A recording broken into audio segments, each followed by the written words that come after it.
One of my favorite games to come out recently is Balatro, a roguelike deck builder that plays a lot like poker.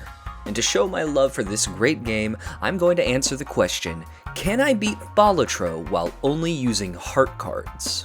The first step in this challenge is picking a deck, as the different decks in Balatro give different effects, such as the red deck, which gives an extra discard, or the yellow, which gives more money. However, in our case, we want the checkered deck, which contains 26 spade cards and 26 heart cards, meaning instead of only being able to play a quarter of our deck, we will be able to use half. Run 1 started easily enough. Because we're only using hearts, every hand is a flush, a relatively high scoring hand, especially for these early levels.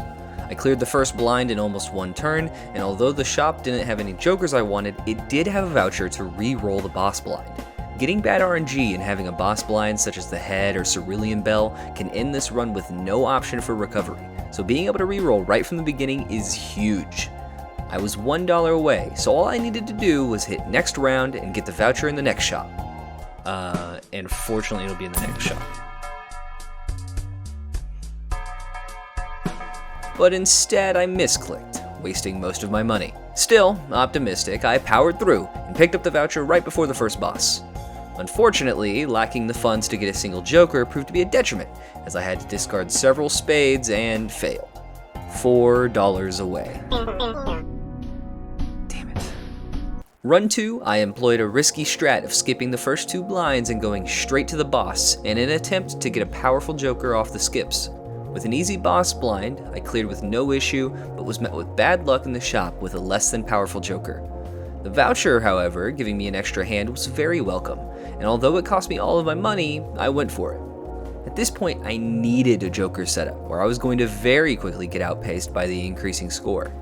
Unfortunately, good old RNG had other plans, as the next shop didn't have a single joker, and I fell short on the subsequent blind thanks to poor discards. Run 3, I learned my lesson, only skipping 1 blind and quickly grabbing a joker that would help with the chips in the short run and multiplier in the long. The first shop of Annie 2 mocked me with nothing of value, and the second rubbed salt in the wound with a worthless reroll. I was yet again struggling with the lack of jokers, so I went into blind 2 hoping for a clutch shop. Instead, what awaited me was a pile of black cards I couldn't get rid of, ending run 3 with a fizzle. Run 4, I relearned my lesson, playing out all the blinds at Annie 1, and more importantly, picking up a solid joker in the first shop and 2 in the second. Going into the first boss, I was re-triggering my face cards, getting a little money off discards, and had an extra discard to boot. I cleared it with relative ease and picked up a supernova joker on my way into Annie 2. This would be a massive help as I played more and more of the same hand, increasing my multiplier each time. I got my 5th joker by skipping the small blind, and although the card it gave me was not good for this run, I was able to sell it and get an okay joker as well as a voucher that gave an extra hand. I felt pretty good about my setup at this point, but I was going up against one of the worst bosses for this challenge. The mark means all my face cards are drawn face down, and because I don't know whether that card is a heart or a spade, I can't play it, relying on my number cards. So I started by discarding spades and faces a couple times, concerned I might not pull what I needed, and when it finally came time to play my first hand, all my worries faded away. The Supernova Joker paid off spectacularly, and it would just keep getting stronger. Annie 3, I started digging into the Celestial packs. The Jupiter card increases the level of my flushes, and this Annie had the Telescope voucher, which guaranteed I'd find a Jupiter in each pack. I skipped the next blind, allowing me to get a 6th joker next shop, and cleared the boss in 2 hands. After nabbing the raised fist, I skipped to the boss of Annie 4 and made short work of him. Going into Annie 5, I sold off my money making and face card jokers for a foil blue joker and a foil abstract joker, increasing my chips and multiplier. Just before the boss, I increased my joker capacity yet again, and although I was a little worried about the serpent, I shouldn't have been, as I cleared it easily in 1 hand. And we got it immediately. Not even a problem. Not even a problem. Annie 6 started by picking up a swashbuckler, followed by a card sharp to increase our total multiplier at the cost of going back down to 3 discards. This proved briefly concerning as I used all 3 on the Annie 6 boss, but on my second play, card sharp put in work, skyrocketing past the required score. The Annie 7 boss, the wall, proved much of the same, as I used all of my discards and nearly all of my hands to topple the giant score, but the loadout held strong going into the final ante. I was immediately met with a terrifying boss blind, the Crimson Heart. If the RNG here was bad, it could turn off my entire engine, leaving me dead in the water. So although I could have skipped through, I played the blinds in a desperate attempt to find a solution for the boss. Shop 1 was a dud, and although it didn't have a boss-beating Joker, Shop 2 did have another Jupiter, as well as a copy tarot card. This meant I was going into the final boss with flushes at level 8, and a lineup of Jokers that would be crucial if I wanted to survive.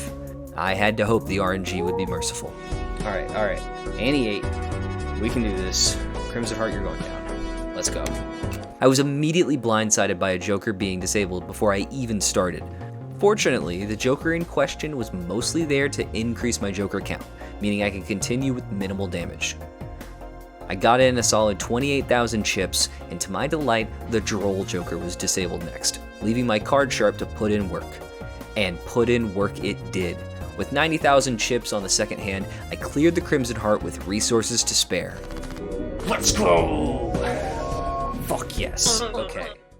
So there it is. I beat Balatro while only using heart cards. But could I go even further beyond? When finishing a run, you have the option to start endless mode to see how far you can make it, with the in-game collection tracking if you get to Annie 16. So, can I beat Annie 16 of Balatro while only using heart cards? The path looked clear. I could skip the small blind, play the big, then sweep the boss with ease. The needle says we can only play one hand, and since we've exclusively been playing flushes anyway, I wasn't sweating it. I went into the boss, played a flush, and Wait, what? No! When it said one hand, it didn't mean only one hand type. It meant one hand. So, no, I cannot beat Annie 16 of Balatro with only hearts. Hope you enjoyed.